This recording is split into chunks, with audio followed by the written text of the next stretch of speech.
I'm back. I just got finished looking at this tour over here at Pasiley Park, over at Prince's compound with all these different people that are up in here.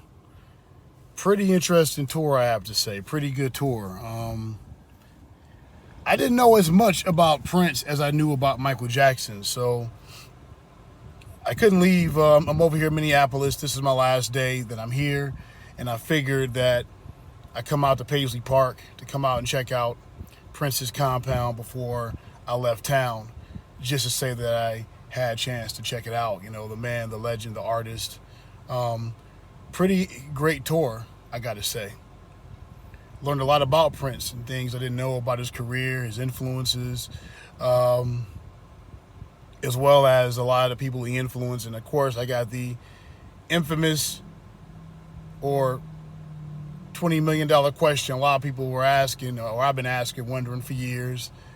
Was Prince and Morris Day of the time actually related? And as far as I know, talking to some of the members of the family, he was in fact not related to Prince.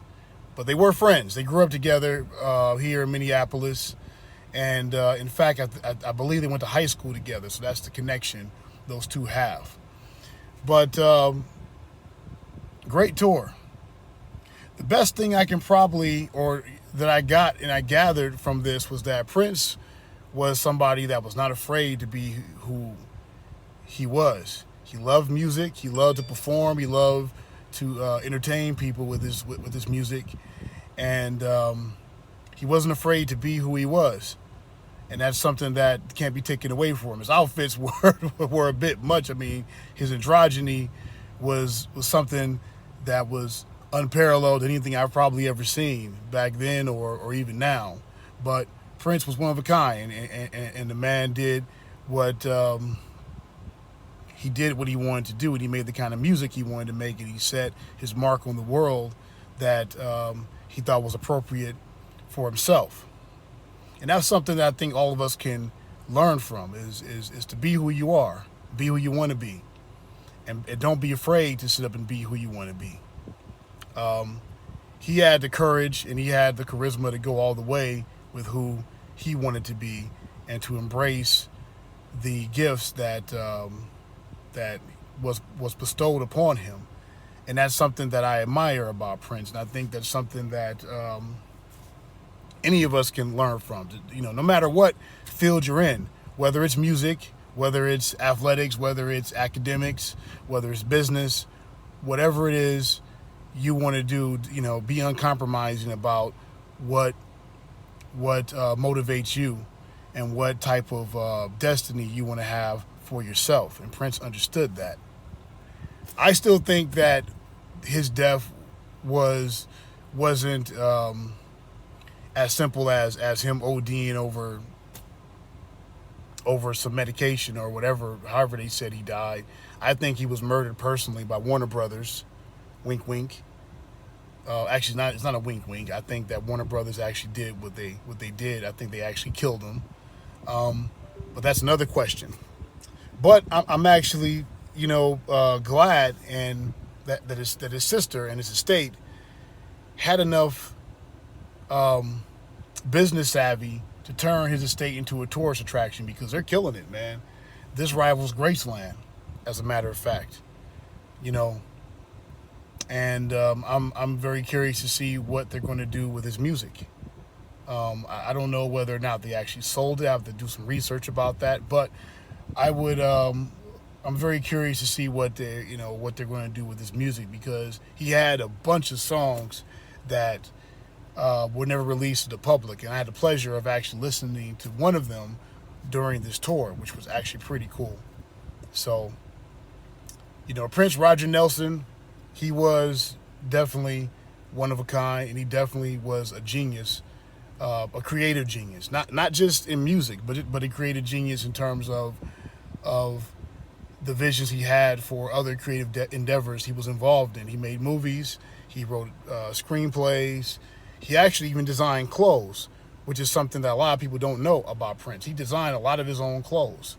It wouldn't be anything I personally would wear, But but nevertheless, like I said, that was his gift. Is the fact he had the courage to be who he was and be the kind of person he set out to be in this world.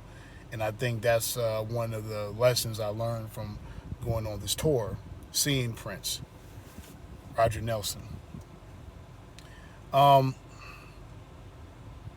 He was a product, just, and I'm gonna say this closing this trip. I'm taking action. I'm going to the Mall of America. Will be the last stop I'm taking before I head back to LA tonight.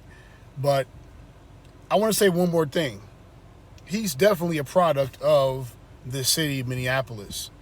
Minneapolis is a place where you have a lot of friendly and warm people.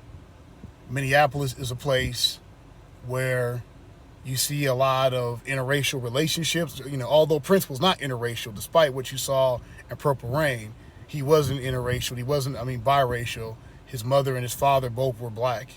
I got a chance to see a picture of his mom and his dad, and contrary to a lot of people think, his parents actually were, both of them were black. But he was a product of Minneapolis because he had a lot of black folks that worked for him, and he was very grounded in his roots as a black man, and very conscious about who he was.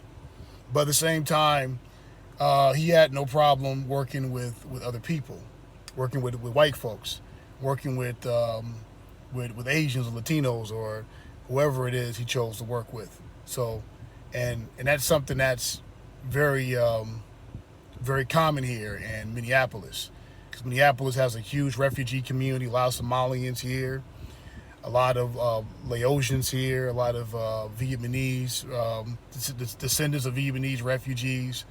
There's a black population, a lot of German and Swedish influence, which is part of the reason why their football team is called the Minnesota Vikings. I didn't even realize that until I actually had a chance to go through a mansion just like Pasiley Park, a living dwelling that had been turned into an actual museum for the city. And I think that, and I learned a lot, about some of the influences of the city itself. So this has been a very fun, very educational trip, an inspiring trip, and I'm glad that I made this trek up to Pasiley Park to watch or to witness the tour of Prince Roger Nelson. So I got a chance to see his driver's license too. The man was 5'3". He was 5'3". So I was right about that when I saw him in Atlanta when I was in college about his height. But he had heels on when I had my brief encounter with him.